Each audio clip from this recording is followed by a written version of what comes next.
Welcome back, Hawkeye fans and college football fans alike, to the Touchdown Black and Gold vlog. This is my reaction and recap to Iowa's defeat yesterday afternoon. Final score from Kinnick Stadium: Oregon 18, Iowa 16. With the victory, Oregon improves to 8-1 overall, 5-1 in Big Ten Conference play.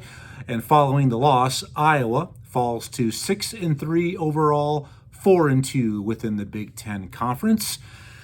My initial comments on this game is what a gut-wrenching loss for Hawkeye Nation. It's been a long day today for us Hawkeye fans.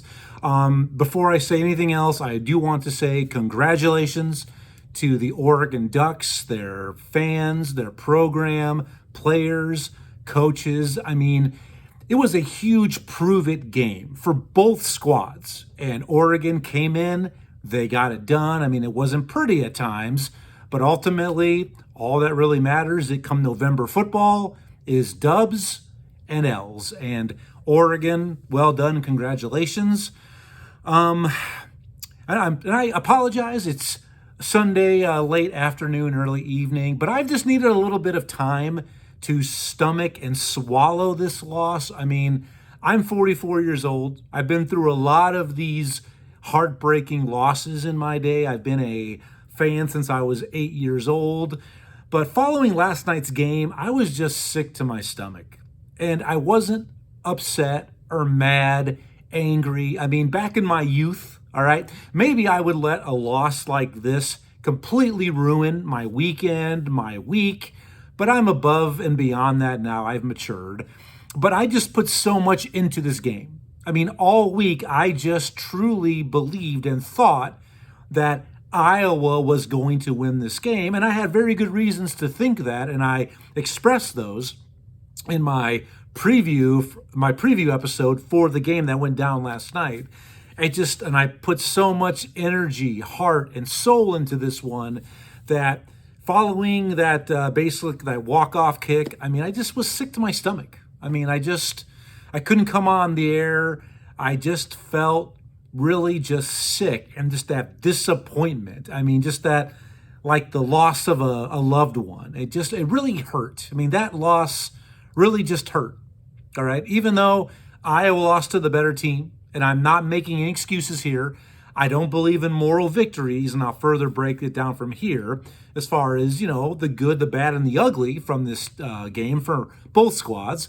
But yeah, just a tough loss. And final opening comment on this: with that victory, Oregon absolutely is going to be in the playoff push down the stretch. I mean, they already were, but they needed this victory. They've got 3 games left. And Iowa, with this loss, now playing for the potential big prizes, is now completely off the table. But there is still plenty to play for, and I'll talk about that here in a little bit. But yeah, if Iowa would have gotten this victory, they absolutely would have been in the playoff discussion, in the playoff race.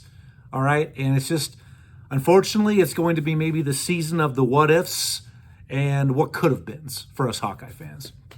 But thank you for joining me as always. And I always ask for, welcome, and want your participation. So please comment below. I love to hear from you, your thoughts, your takes, your insights about this game. What were the keys? How are you feeling? What your experience was if you were at the game? And I did tag, and I'm asking for participation from all of you Oregon fans too. I want to hear your perspective on this game and maybe just this season in general. So please get involved. I love to hear from you, and I promise I'll get back to each and every one of you much sooner than later. So the 3 stars, I always like to do this. The 3 stars from this game is, I always like to start with the opposing side, is first and foremost, I got to give a star to Oregon running back Noah Whittington. 17 carries, 118 yards. Didn't get in the end zone, but still, I mean, that was really one thing that I did not expect. With the conditions, I knew that the passing game for both of these teams was going to be a little bit negated. All right. But I did not think that Oregon would be able to come in and absolutely push Iowa's defensive line around. And I did tell you that I believe this game was going to be won or lost on the lines of scrimmage. And Oregon absolutely won that battle consistently throughout the night, giving up on 36 carries, 261 yards rushing for the Ducks against the Iowa defense that came in the second best overall defense in the entire nation. Now, the one thing I'll say about that is Iowa it came down to the bend but don't break. I mean, they did keep the Oregon rushing attack out of the end zone, but I mean, well, De'Aaron Hill did get in, but overall, when Iowa really had to strap it up, buckle down, and just push them back, the Iowa defense did hold pretty steady in the red zone. But other than that, I mean, Oregon was able just to gash the Iowa defensive line the entire night. So 1 star for Noah Whittington. 2nd star, I mean, the guy just filled up the stat sheet. As far as the defense, I'm going with Jerry Mixon. 13 total tackles on the night, 9 of the solo variety, a 1 tackle for loss. The guy was all over the field for the Oregon defense, so shout out to Mr. Mixon. And the 3rd and final star, probably the player of the game for Oregon, and not because he did kick the winning field goal, but Atticus Sappington. And what a great name. I mean, I should have known not to doubt a guy with the first name of Atticus. You know, one of my favorite characters from my favorite novel and one of my favorite movies, and Atticus Finch from To Kill a Mockingbird. But Atticus Sappington, Oregon's field goal kicker, 3 of 3 kicking field goals on the day in those tough conditions yesterday. I mean, in the constant wind and rain that was going on the entire game, the entire contest, came up big. Long was 46. His previous career long was 42. So great job. I mean, it just comes down to it that special teams do win games. I know most people don't put a huge premise on that anymore, but still, special teams are exactly that. They're special, and that is exactly what we saw yesterday. So that's my 3 stars for Oregon. For Iowa, I've got to start with quarterback Mark Gronowski. I mean, this guy, you can tell, he has it. He is an absolute gamer. He's all in for his team and his teammates. The guy is a hell of a competitor, and it was not his fault what happened yesterday. All right, if anything, he kept them in the game. I mean, his stats overall, they don't pop out, but it's very Mark Gronowski that we've seen this year in Iowa. He was 10 of 18 as far as completions, 138 yards, 1 touchdown, no interceptions. He did rush for a touchdown late in the game, which gave Iowa the 1-point lead with just under 2 minutes to go in the 4th quarter. And his numbers were better than Dante Moore, the Oregon quarterback, who is a legitimate Heisman Trophy candidate. So he definitely won that battle. I mean, he was a little bit off target early in the game. The first 2 throws of the game, way off, but it could have been, I think a lot of this was the conditions, but also I think he was just so amped up for this opportunity, this moment. But Mark Gronowski really played a hell of a game, and he did. I mean, you can't say that this falls on Mark Gronowski. It did not, all right? And I'll talk about what the keys were to victory and the keys for losing here shortly. 2nd star for Iowa. I mean, I've got to go with their tight ends. I mean, all year long, what are we known for at Iowa? We're known for special teams. We're known for turning out offensive linemen to the NFL and tight end you. But most of the year, our tight ends and the whole entire tight end room has been MIA. I mean, we did lose our best, most experienced tight end early this season in week 2, Addison Ostrenga. lost for the year. So they've really been missing in action. But yesterday they absolutely showed up. The Iowa tight ends did. And that's what we've been waiting on all year. But it was a great showing for the Iowa tight end room yesterday. I mean, Fontenac, the guy had a couple big receptions. Hayden Large had a couple. Who else? It's just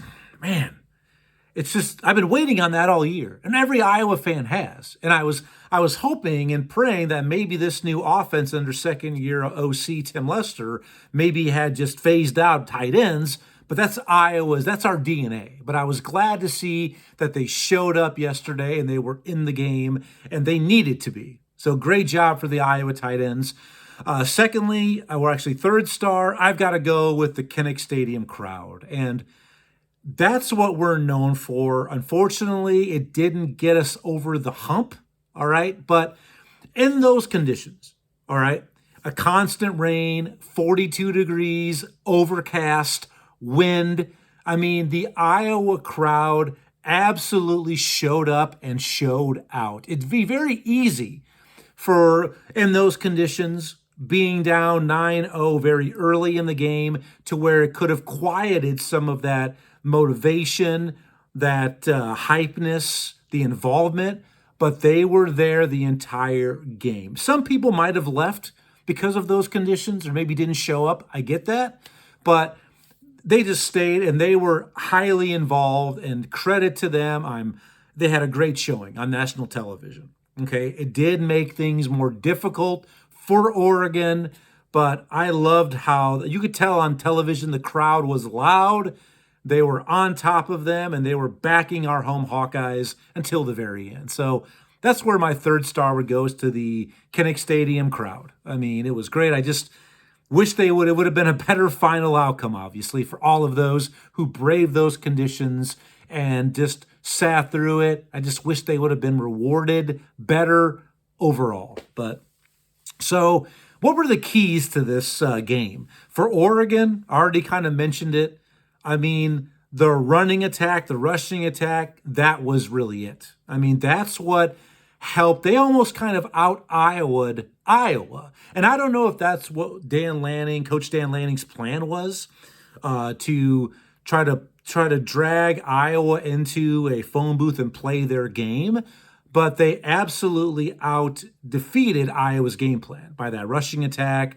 Just were able to churn out yards on will. I think they were averaged about 7 yards per carry, something just really ridiculous. All right. Other keys to victory, they won the turnover battle. It was 2 turnovers for Iowa to the 1 for Oregon. Their penalties were limited. They just executed better. It was a great game. In Oregon, they stayed true. They didn't panic.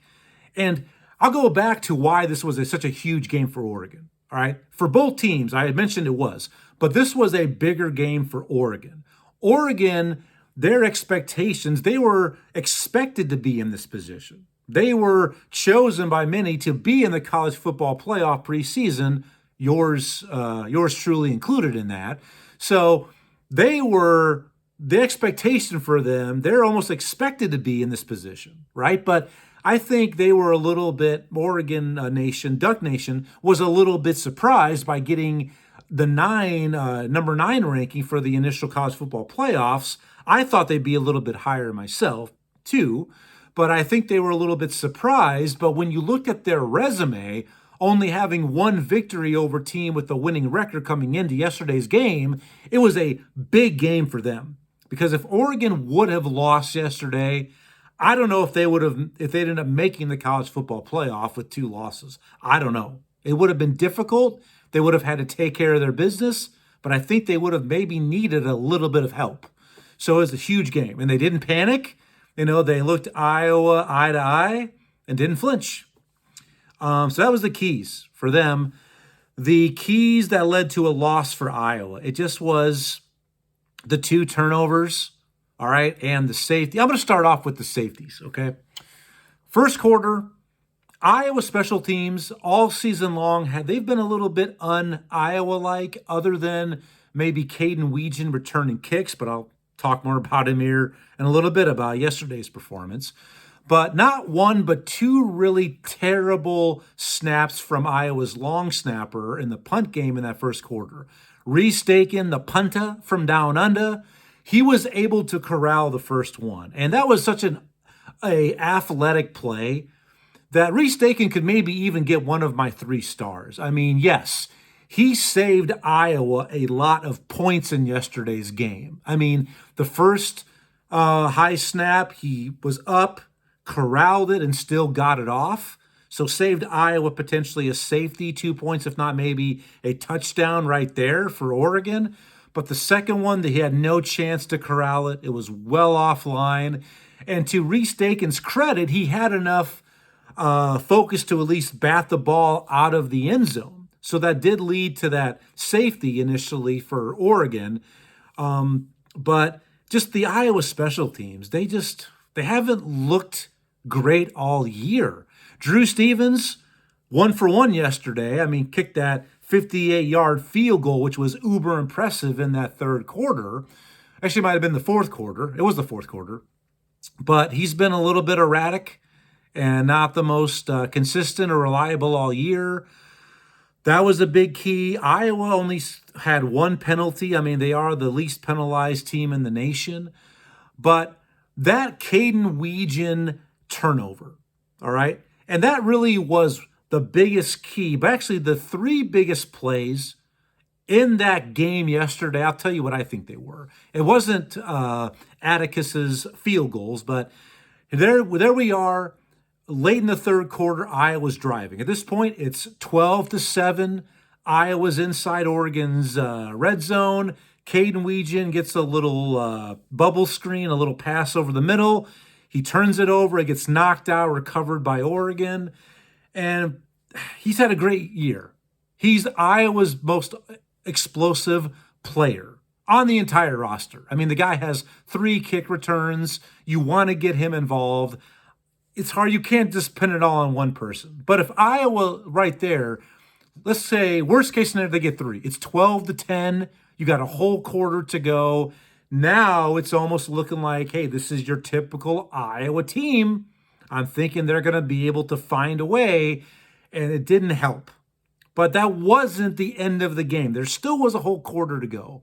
So that was the key that led to the next 2 biggest plays, kind of in the same sequence. That was play 1. And then I believe it was 2 plays later, maybe even the next play, where Dante Moore, who did not really hurt Iowa through the air other than that last pass of 24 yards, which was in the smallest of all windows, which hooked up Atticus to put him in better field goal range. But he really didn't hurt Iowa much up until that point with his legs, but what a great call. I think actually was the very next play after the Caden Weegan fumble that Dante Moore does a little QB option, keeps it, and then rushes for 49 yards. I mean, that was a huge play. I mean, right there to flip the field. It set them up in good position. But then a few plays later, I believe it's just inside the Iowa 15. It's 3rd and 3, maybe 3rd and 4, but then dropping back to pass, he goes under center and he steps on one of his linemen's feet or vice versa. He does a little front flip, loses about 6 or 7 yards. That was a huge play because right there, it did set them up. Oregon did cash in on that short field goal to at that point take a 15-7 lead. So Iowa was still in the game. But right there, if one of those 3 plays go differently, we could be looking at a different outcome in this game. I'm not one of those who ever says, well, this team should have won. You know, they gave it away. We don't know that. All right, we just don't. I definitely say sometimes that it would have improved their chances of winning, or maybe they could have but not should have. I don't say that because we don't know what the very next play could be. We never know, okay? But let's say Dante Moore doesn't rip off that 50-yard run, right? Or let's say maybe he doesn't trip over one of his linemen's feet. Maybe they do cash in on a touchdown, but let's say that field goal stands and Iowa scores and holds on for the victory. See, those were huge plays. And just like the Caden Weegan turnover, obviously, those were the three biggest plays in the game to me, and they were kind of basically in the same sequence. It just, man, this is a crazy, crazy game how this turns out. But Iowa just got out Iowa'd. I mean, it really hurts as a fan that, here we are, we had our opportunity, 2 streaks. I was hoping I could say that 2 streaks were going to end, all right, but they both extend, right? Oregon now extends their road winning streak to 12 games on the road, which is the best in the FBS and all of college football. And with the loss, Iowa's losing streak against ranked opponents increases to 12 straight. I mean, it's just starting to balloon. And Iowa used to be able to win these games. And lately, they just haven't been able to get over that hump. I told fans and friends of mine when Iowa kicked that field goal, that 58-yarder, and it was at that point 15-10, I got really excited because we've seen this script before, Hawkeye fans have. They're making the opponent play an Iowa-style kind of game. And more often than not, we've seen Iowa come out on top of these games. But twice this year, we haven't against great competition, against Indiana earlier this year, and then yesterday against Oregon. Maybe we got a little bit spoiled as Hawkeye fans because this set up to be another Iowa-like victory. And I just thought in that fourth quarter, okay, it's 15-10. We've seen this play out before. Iowa usually does not beat themselves. It just, maybe we did so well with this early on during the Kirk Ferentz era that now we're kind of regressing back to the median to where now it's maybe 50-50. When before it was like, 75% of the time you're going to win games like this. But now we're kind of coming backwards. But now, I mean, with the loss, Kirk Ferentz, still impressive. Ranked against top 10 opponents in November. At home, he's 5-2 for his time at Iowa. That's not bad for a developmental program, okay? But it's just a shame that we're kind of losing that knack that we had as a program to where nobody ever wanted to come to Kinnick in November and take us on. The place where highly ranked teams go to die. It just hasn't worked out lately. It's really frustrating. It hurts for us fans. It does. But Oregon, absolutely the more talented team. There's no doubt about that. But sometimes the most talented team doesn't always win, but they did yesterday. And I know, and I think if this game is played 10 times in the same exact conditions, and even with some of their best weapons not available, I didn't know that until pre-kickoff when it was announced about their best wide receiver Moore being out and their stud tight end Sadiq. And I mentioned those guys in my preview episode that they've got to be able to shut them down. If they play that game 10 times in Kinnick Stadium, I do believe that Iowa wins the majority of those games. And they probably do. They win probably 6 out of 10, but just not yesterday. And I'm not crying. All right, I don't really believe in moral victories. I do think Iowa had a good showing, but a loss is a loss. And it's just, I want this team to get a big victory again. And they have an opportunity, and I'll get to what's left to play for, where we go from here next. But yeah, it's just unfortunate how this game played out. When Iowa, it was there for the taking, but now it just goes back to what if. I mean, Iowa's 3 losses this year, all against good teams. Week 2 on the road at Iowa State. They were ranked at the time. A rivalry game, you lose by 3 on a walk-off field goal, basically. You lose by 2 yesterday. The same kind of fashion, a walk-off field goal, even though there was 3 seconds left. And you lose at home against Indiana by 5. So 3 losses to good teams by 10 total points. I mean, it's just one of those seasons of what could have been, I suppose. But preseason, I did pick Oregon to win this game. I did think Iowa would defeat both Indiana and Penn State. I mean, I got the Penn State game right. I did pick Iowa to go 8-4, and that still is something that they can do, but I know that might not satisfy a lot of Iowa fans, and it may not. But I'll talk about that next. Right now is, where do these teams go from here? I already mentioned Oregon, definitely in the playoff race, especially they vindicated themselves. They proved it yesterday that we belong in this top 10. All right. And they needed to do that. I mean, so I'm happy for them. Overall, I'm happy for a fellow Big Ten team. I mean, if anything, I want as many Big Ten teams to get into the college football playoff. I mean, like any Big Ten fan should. We want that. And now they've got 3 games left. Next for them, they host Minnesota. Then they host USC. And then they have to travel on the road to their biggest rival at Washington. That game, man, looks a little bit different now. I mean, Washington took a terrible loss yesterday on the road in Wisconsin against the winless Badgers in the Big Ten up to that point, in the same kind of conditions we saw during the Oregon-Iowa game up in Madison. But they absolutely have everything in front of them. I think even if they lose one of those games, which I don't think they will, maybe, I still think a 10-2 Oregon team gets in. Maybe not to the Big Ten title game, but I think they do get an at-large berth for the college football playoff. So lots to play for Oregon. I mean, no doubt. All right. But they do have a little bit of wiggle room now, a little bit more flexibility with yesterday's victory over the Hawkeyes. Now, for Iowa and us Iowa fans, I know a lot of you via social media have said this season's over. Just pack it up. Thank goodness, basketball season's upon us. Just pump the brakes, okay? There is always something to play for, all right? Yes, an opportunity to play for the big prizes, that's done, okay?